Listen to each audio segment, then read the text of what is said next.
Dua and Taha English Learning Podcast. Hello, everyone. Welcome back to our English Learning Podcast. This is a place where you can relax, slow down, and improve your English through real conversations. Yes, we try to make English feel natural and comfortable, not stressful and not complicated. Just real conversations that help you learn. Exactly, because language learning should feel like communication, not like a test. Before we start today's topic, we want to say something very important. Yes, thank you. Thank you for listening to this podcast, for leaving comments, for sharing your experiences, and for supporting our channel. Every message we read reminds us that English learners around the world are learning together. Different countries, different backgrounds, different lives, but one shared goal. Learning English and growing step by step. Recently, we noticed that many listeners are asking the same question. Yes, we keep seeing this question again and again. The question is very simple. Is listening enough to improve English? If you have asked this question before, we want to say something very clearly. Do not underestimate listening. Listening is one of the most powerful tools in language learning. When you listen regularly, your brain begins to understand the rhythm of the language. You start noticing how sentences are formed. You recognize the natural speed of speech. You also learn how people connect ideas. Research even shows that people spend almost half of their communication time listening, which shows how central listening is to language learning and communication. Exactly. Listening provides the input that helps language learners build vocabulary and understand how words are used naturally.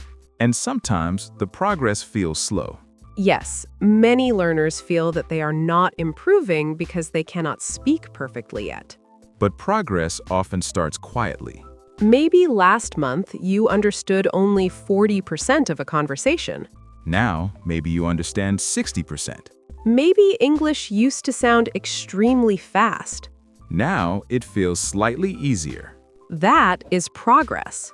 Real progress. And that idea connects very nicely to today's topic. Yes, because today we are talking about something quiet but very powerful. Calm. Real calm. The kind of calm that stays steady when situations around you become difficult. Many people believe calm means weakness. But in reality, calm is often a sign of strength. A deep strength that does not need to be loud. Calm people do not always react immediately. They observe first. They think first. Then they respond carefully. Let us start with an interesting question. Why do people often mistake calm for weakness?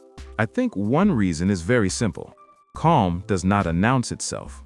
Loud reactions are easier to notice. Anger is loud. Frustration is loud. Emotional reactions attract attention quickly. But calmness is quiet. And quiet things are often misunderstood. When someone reacts strongly, people think that person is powerful. But when someone stays calm, people sometimes think that person is passive. However, the truth is often the opposite. Staying calm in a difficult moment requires discipline. It requires emotional control. And emotional control is not easy. Imagine a situation where someone criticizes you unfairly. Your first reaction might be anger. You might want to defend yourself immediately. You might want to prove that the other person is wrong. But a calm person pauses. They think about the situation. They choose their response carefully. That is strength. Another interesting idea is that calm behavior can make other people nervous. Yes, that sounds strange at first. But it happens very often. Some people expect emotional reactions. They expect anger. They expect arguments. They expect defensive responses. But when someone stays calm, those expectations disappear. Suddenly, the emotional game stops working. The person who expected a reaction feels confused. Calm removes energy from conflict. It's like removing fuel from a fire. Without fuel, the fire slowly disappears. That is why calm can change the energy of an entire conversation. When one person stays calm, the emotional temperature of the room decreases. Arguments become less intense. Discussions become more rational. People begin to listen instead of react. Calm also protects something very important. You're thinking. When people feel pressure, their mind becomes chaotic. They speak too quickly. They interrupt others. They make decisions they later regret. But a calm creates space in your mind. Space to think clearly. Space to understand the situation. Space to respond wisely. This idea is also extremely important for English learners. Many learners panic when they speak English. When panic appears, the brain becomes confused. Words disappear. Grammar becomes messy. Sentences stop forming correctly. But the problem is not knowledge. The problem is pressure. When learners stay calm, their thinking becomes clearer. Vocabulary returns. Sentences become more organized. Confidence slowly increases. Calm communication often sounds more confident than fast communication. A calm speaker sounds thoughtful. A calm speaker sounds composed, even if their English isn't perfect. Calm also protects your dignity. Dignity means maintaining self-respect during difficult moments. Sometimes arguments are not about winning. They're about how you behave during the situation. A loud reaction might feel powerful for a moment. But later, it often creates regret. Calm behavior protects your long-term self-respect. When you look back at the moment later, you feel proud of your reaction. However, we need to clarify something important. Calm is not the same as emotional suppression. Suppression means hiding emotions completely. Pretending that nothing affects you.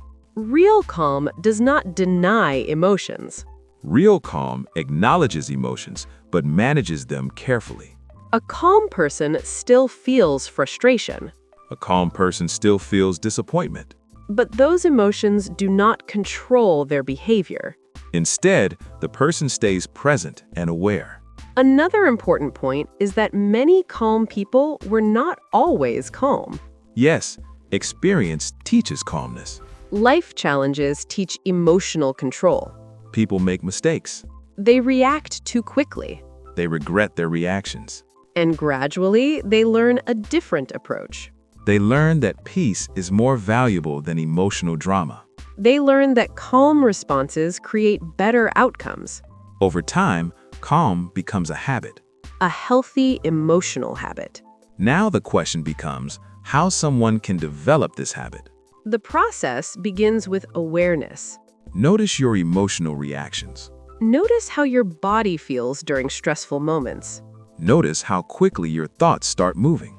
Then practice small pauses.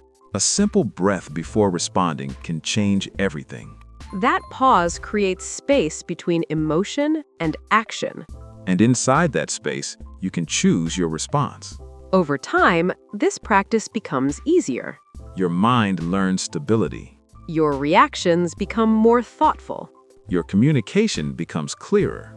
This is not only useful in personal relationships.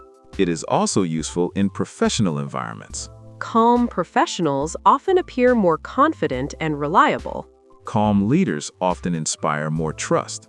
Calm speakers communicate ideas more effectively. And calm English learners often progress faster. Because they allow themselves time to think. They accept mistakes without panic. They continue speaking even when they are uncertain. That persistence builds real confidence. In the end, calmness is not about removing emotions. It's about guiding emotions. It's about staying steady when situations become difficult. Calm does not always win quickly. But calm often wins in the long term. People may forget your exact words. But they remember the energy you brought into the room. Calm energy creates trust. Calm energy creates respect.